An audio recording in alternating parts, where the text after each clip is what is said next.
Hi everyone, this is Axiom, and today we're going to take a quick look at the new release of Kingmaker Adventure Path for Pathfinder 2e on Foundry VTT.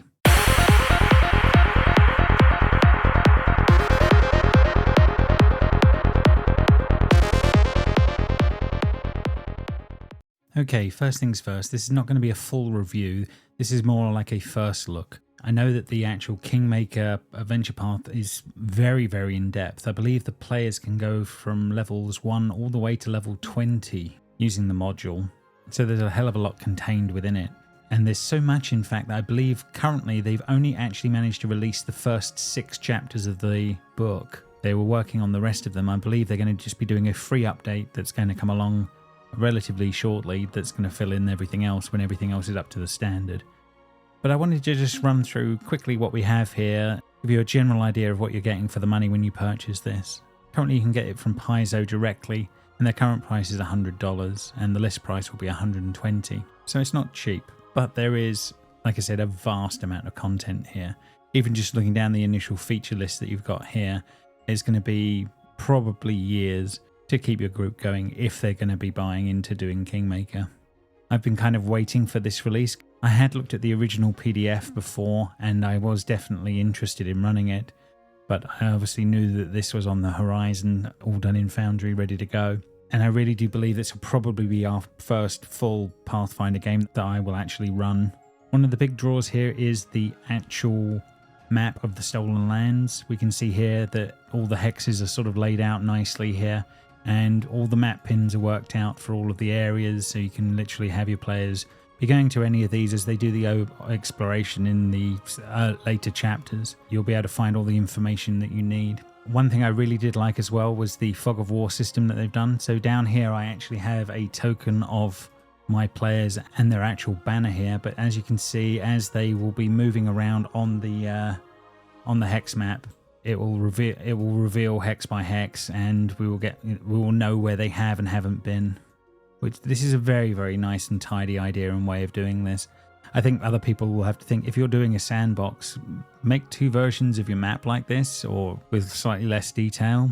And yeah, I think your players will thank you for it in the long run. This is a very nice way of doing it for a hex crawl. Very well done.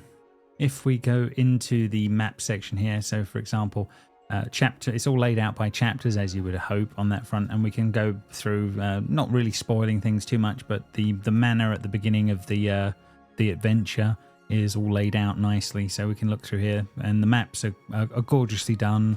All the tokens are laid out where they need to be.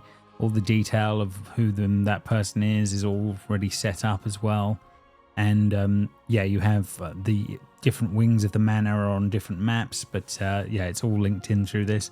The only thing I've gone through and done is I've done the usual active tile stuff to set up the links between the maps, but other than that, everything else you see here was already set up by Foundry, so very tidily done and very nicely done.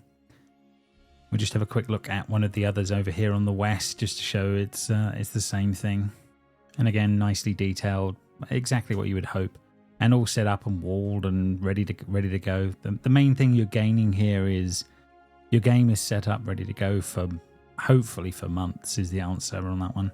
When you get to chapter 2 and the story opens up and they're starting to move around the map, they've given you a bunch of maps for doing the hex encounters, as well as doing any of the main seed points of the adventure, as you would kind of expect. There are a good number of maps already set up in here to keep you going, which is very, very nice. They've set you up a basic landing page so that you have something for the players to come into, which is okay, will suffice as a start point.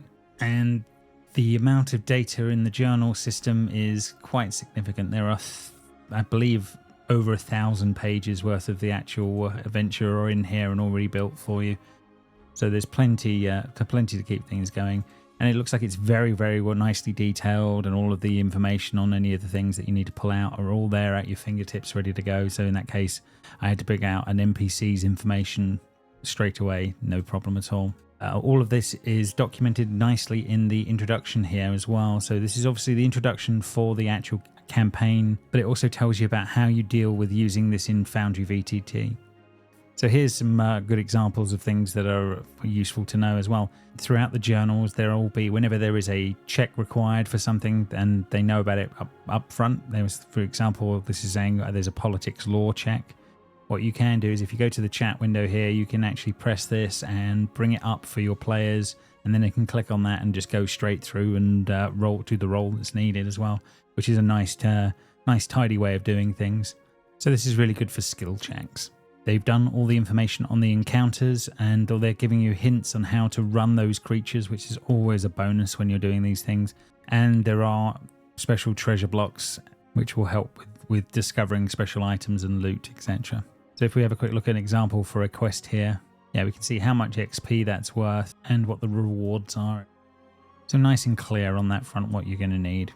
So one nice new thing we've also gained is the kingdom sheet. If I go through here and I go and open the kingdom sheet, once it's been set up, you then have to start dragging in who's the ruler, different people and all of this. And then you can start to drag and drop any of the NPCs or the PCs that need to be set up for different roles, etc. as leaders, what activities are going on, things that are going on in the world and what you can do.